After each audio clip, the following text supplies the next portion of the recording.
Okay, so you're contemplating on getting the A7 IV for video work, but you've heard about the 1.5 crop in 4K 60. Your friends keep telling you about the A7S III, but that camera's $1,000 more, and you're wondering, do you really even need it? So today we're gonna compare the two to see how much difference there really is between the A7S III full frame, 4K 60, and the A7 IV Super 35.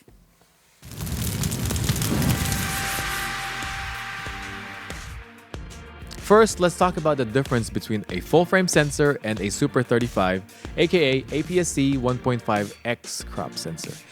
Essentially, the Super 35 is 1.5 times smaller than full-frame, and what happens with the A7 IV when shooting in 4K 60 is the camera is cropping into a smaller portion of the sensor, which in essence zooms into your image. With the release of the 5D Mark II in 2008, full-frame video became very popular as it became more accessible to many more people.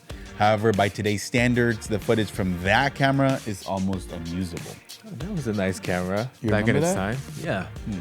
Now, fast forward to 2015, the A7S II gave filmmakers 4K full frame, which allowed them to capture in high detail with that nice full frame depth of field.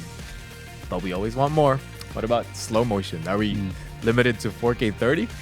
There were other cameras such as the GH5 that captured 4K 60, but not in full frame. Then in 2016, there was the Canon 1DX Mark II that brought full frame 4K 60, but at $6,000, which brings us to the A7S III, which was released in September 2020 and had the best of both, full frame at 4K 60. Now, going back to the newly released A7 IV, it too is capable of 4K full frame, but only up to 30 frames per second. If you're shooting 60 frames per second, again, the camera crops to 1.5. This is why a lot of shooters are torn with this camera, especially those that rely a lot on slow motion, like wedding videographers. But can you really tell the difference? How much does it really matter? To answer this, we've set up a few different side-by-side tests. A static landscape shot, a wide-angle gimbal shot, and a close-up portrait. We will be using equivalent focal lengths to match the framing. And to do this, we simply multiply the full-frame lens focal length by 1.5.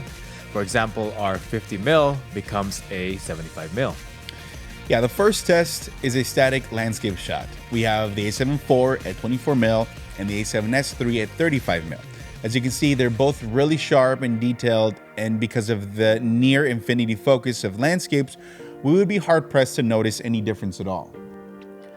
Now, if we add a subject to this shot, here's one place you might be able to see a difference as the focal point changes. There's definitely a different look in the blur or bokeh of the background. Nevertheless, when we're not looking at these shots side by side, they're both still very pleasing.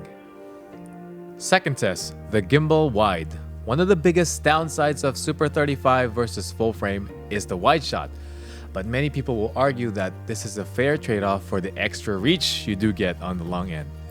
If you have ultra-wide lenses like the Sony 14-24 or even the 10-18 APS-C, then this downside can be easily negated. For this test, we're shooting at 16 on the A7 IV and 24 on the A7S III. Again, very difficult to see any real-world difference. I'm not seeing any difference. They're practically identical. If anything, I'm seeing some color differences between the A7S III and the A7 IV. Here's another gimbal shot where on the left you have the A7 IV and on the right the A7S III. Can you spot differences?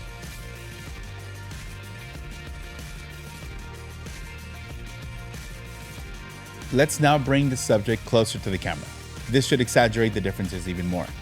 We'll be shooting at 50mm on the A7 IV and 75mm on the A7S III. You can see in this portrait shot is when the difference in sensor crop starts to show.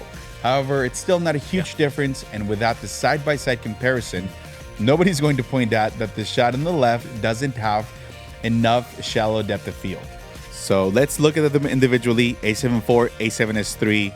They really both are beautiful shots. And finally, one last shot here. Again, very similar with a slight edge to the A7S III in bokeh. Shout out to Jess for helping us out with this video. Okay, I know we said 3, but let's do one more test. This time, the same focal length, a 50mm shot at 1.4. We'll first show you a shot of the cameras at the same distance from the model so you can get an idea of the difference of framing the two cameras have.